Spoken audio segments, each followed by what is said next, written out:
Hey, how's it going guys? JC here. So, a lot of you might have heard that Conqueror is getting removed or reworked or changed up in some way, or maybe even getting replaced by Fervor. But on the PBE server right now, they're going to be testing a new reworked Conqueror. So, I have the live client open and also the PBE client open. So, I'm just going to compare the two right away. So, right now on the live client, after 4 seconds of combat, you have 6 to 35 AD based on level for 3 seconds and converts 20% of your damage into true damage against champions. So, specifically, it gives AD and only gives up to 35, but it does give 20% true damage. And here we have the PBE Conqueror, and this one's very different because you can proc it from attacks and spells, stacks up to 5 on champions only, and gives 3 to 15 adaptive force. So potentially 5 times 15 is like 75. So you can potentially get 75 AD or AP, which is insane compared to the original 35. So that sounds really good. That's like a buff, right? But on the flip side is once it's fully stacked, you get 10% of your damage converted to true damage, and 10% of that damage also goes to healing. So essentially you get vamp and true damage, which is great and all. But the thing is, it works on spells and attacks, so certain champions are going to benefit from this a lot more than others. And also AP mages are getting a huge buff because everyone's going to be going for this. Like ADCs are going to go for this, bruisers are going to go for it, and also mages. So just everyone that does damage is going to use this Keystone, which is really a bad idea from Riot's part. Like, why are they forcing everyone into one Keystone just because it's too good?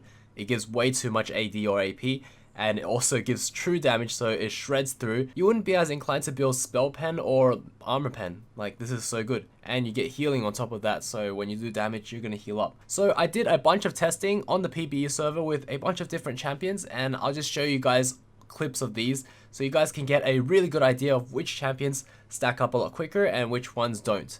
And also some strange interactions that I found out anyways, so onto the clips. The first one I'd like to talk about is Cinch Poison. So Cinch Poison's Q basically only gives 1 stack, even though it's like ticking constantly, it only gives 1 stack. The thing is, once you stack it up completely with Cinch, it's actually very difficult for Cinch because he not only has to use his Q poison, he has to use 3 auto attacks combined with an E in order to proc Conqueror. So this one's not viable for Cinch at all, even though initially I thought on paper, hey, it might actually just proc off the poison trail, but it doesn't. But the saving grace is once Conqueror is procced, his Q will actually keep it procced for basically forever until you stop doing damage to a champion. And next up we have Ryze, which is very obvious. It just basically procs pretty much instantly because Ryze just spams all abilities and does a crazy load of damage.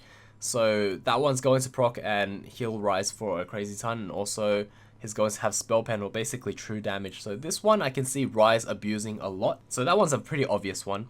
Next one we have Kayn. So I thought Kayn has a lot of like spellcast and he has AoE. So I thought, what if you grouped a bunch of champions into a spot and then Kayn was to just go and Q in?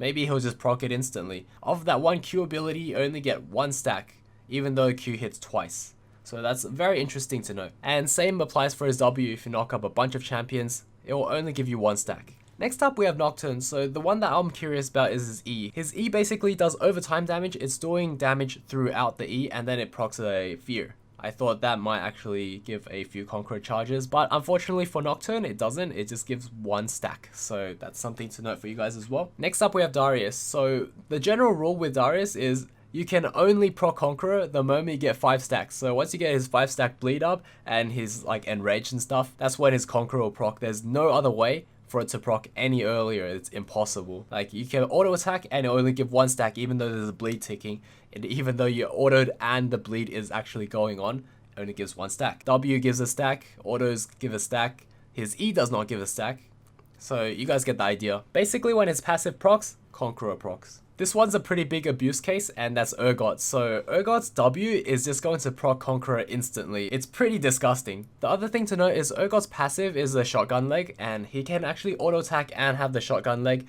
and they do not proc separately. It only counts as 1 stack. After that we have Zhao, and his W only procs 1 stack even though it hits twice. Also, for those that are wondering, Ignite does not give a stack even though it's a spell, so that's something that I thought I'd throw in there as well. And also Amumu's W. This will also apply to Mundo's W as well. So you have your AoE that just like you toggle on and then stays on, keeps doing damage to everyone nearby, only gives 1 stack on the initial, just like Cinch Q. I think that covers basically every interaction you can possibly think of.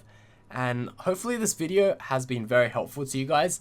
If you guys like this video, make sure to hit that like and the subscribe. It helps so much. Just make sure you do that. Also, have a giveaway coming up, so stay tuned for that. I hope you guys found this useful because Conqueror is a very huge keystone and it's going to affect every champion in the game if they keep it like this. I hope they remove this spellcast requirement because it's quite ridiculous and it's really big abuse case for certain champions. It also funnels every single champion that does damage into this keystone, which is a really bad idea. So hopefully you guys like this insight, and I'll see you guys all in the next video. Cheers. Here are the winners from last video's Blood Moon Sivir giveaway. If you want to win the skin, the instructions are on the screen right now if you wish to enter. NA and OCE only, because those are the only servers I have codes for. Anyways, thank you so much for watching, guys. I'll see you all in the next video. Cheers.